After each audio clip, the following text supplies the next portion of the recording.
A very shiny good morning to all of you. आज हम पढ़ने वाले हैं नॉस्टॉक। नॉस्टॉक जो है आपका बीएससी फर्स्ट सेमेस्टर फाइकोलॉजी का टॉपिक है। मीन्स नॉस्टॉक एक एल्गी है जो आपकी बीएससी फर्स्ट सेमेस्टर एक्सटर्नल और इंटरनल दोनों एग्जाम में ही पूछा जाता है। और सबसे इम्पोर्टेंट नॉस्टॉक में जो पूछा जाता है क्वेश्चन वो ये है कि हेट्रोसिस्ट एकाइनिड्स जो कि इसका रिप्रोडक्टिव बॉडी है उनके बारे में सबसे ज़्यादा पूछा जाता है। साथ ही नॉस्टॉक का जो थैलस स्ट्रक्चर है उसको भी टारगेट किया जाता है एग्जाम में। सो आइए स्टार्ट करते हैं कि नॉस्टॉक क्या है और कैसे ये होता है, और साथ ही हम ये भी पढ़ने वाले हैं इस वीडियो में कि रिप्रोडक्शन कैसे करता है, इसकी लाइफ साइकिल किस तरह से। तो चलिए शुरुआत करते हैं। सबसे पहले हम सिस्टमेटिक पोजीशन कवर करते हैं। सिस्टमेटिक पोजीशन, इसका जो वर्ग है वो साइनोफाइसी है, गण नॉस्टोकेलिस है, साथ ही कुल इसका नॉस्टोकेसी है, वंश इसका नॉस्टॉक है। प्राप्ति स्थान की बात करें मीन्स ऑक्यूरेंस की, ये कहाँ हमें देखने को मिलता है, तो नॉस्टॉक एक ब्लू ग्रेन एल्गी है जो हमें कहाँ पे नमक चट्टान पर, झीलों पर, झरनों पर और साथ ही समुद्र के जो कुछ निवासी है उनमें भी हमें देखने को मिलता है। लगभग इसकी 200 प्रजातियाँ जिसमें से 20 प्रजाति जो है वो इंडिया में मिलती है। इसकी कुछ प्रजातियाँ पादपों के ऊपर एपिफिटिक की फॉर्म में रहती है, कुछ प्रजातियाँ अंदर रहती है मीन्स एंडोफिटिक की फॉर्म में रहती हैं। और ये कैसा सिम्बायोटिक रिलेशनशिप शो करता है, मतलब सहजीवी संबंध। जैसे नॉस्टॉक जो एजोला है वो फर्न के साथ रहता है और साथ ही नॉस्टॉक जो है एंथोस्टेरस के साथ भी सहजीवी संबंध स्थापित करता है। थैलस स्ट्रक्चर की बात करते हैं कि थैलस कैसा होता है, उससे पहले आप देख लीजिए कि इस तरह की ये बॉडी होती है नॉस्टॉक की। इसमें जो गोल स्ट्रक्चर दिख रही है ग्लोब्यूलर, इसको हम ट्राइकोम कहते हैं। और ये जो स्ट्रक्चर दिख रही है जो मोटी भित्ती वाली है साइड से, इसको हेटोसिस कहते हैं, जो नाइट्रोजन फिक्सेशन और रिप्रोडक्शन दोनों में हेल्प करता है।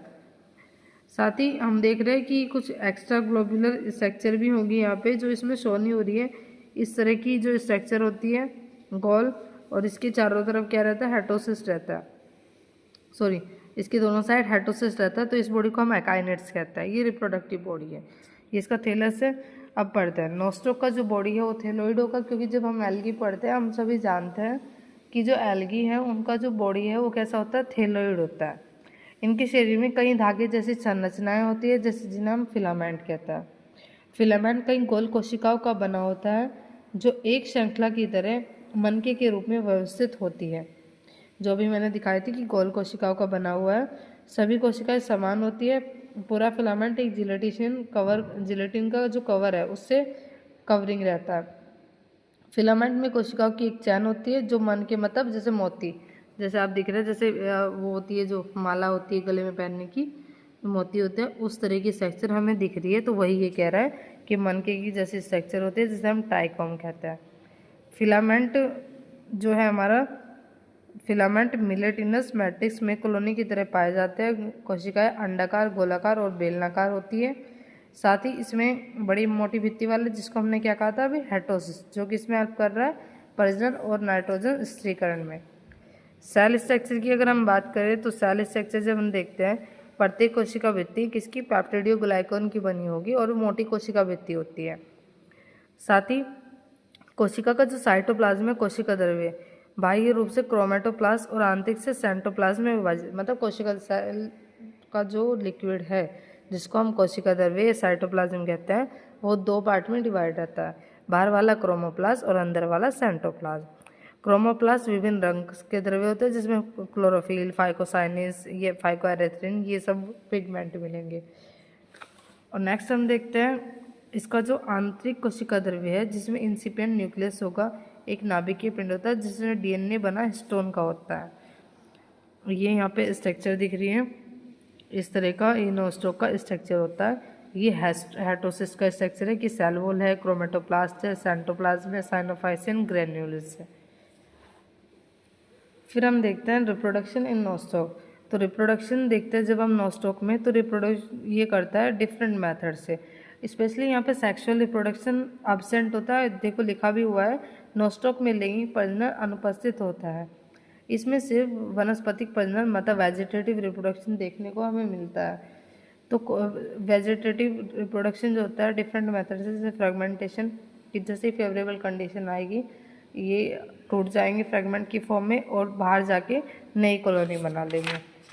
दूसरा हार्मोगोनिया। हार्मोगोनिया क्या स्ट्रक्चर है? एक स्ट्रक्चर है जो छोटे छोटे पार्ट में टूट जाएगी, जिसे हार्मोगोनिया हम कह रहे हैं, और ये मैट्रिक्स से बाहर आ जाएगा और निकल कर नई कॉलोनी बना लेगा। फिर हम देखते हैं अकाइनेट्स के थ्रू। तो अकाइनेट जो अभी बताया था आपको कि 2 एटोसिस्ट के बीच में जो स्ट्रक्चर है उसको अकाइनेट्स कह रहे हैं हम यहाँ पे। तो अकाइनेट्स के थ्रू भी ये रिप्रोडक्शन शो करता है, साथ ही ये हेटेरोसिस के थ्रू करता है। और हेटेरोसिस पे शॉर्ट नोट पूछा जाता है, तो ये आप लोग लर्न कर लीजिएगा अच्छे से। कुछ विशेष परिस्थितियों में हेटेरोसिस अंकुरित होकर 2 से 4 कोशिकाओं से बने टुकड़ों का निर्माण करते हैं। ये टुकड़े हेटेरोसिस को भित्ति को तोड़कर बाहर निकल आते हैं तथा नई कॉलोनी का निर्माण करते हैं।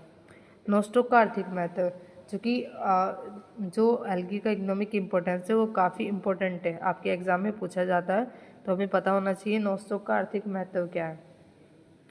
नोस्टॉक नाइट्रोजन फिक्सेशन करने का काम करता है।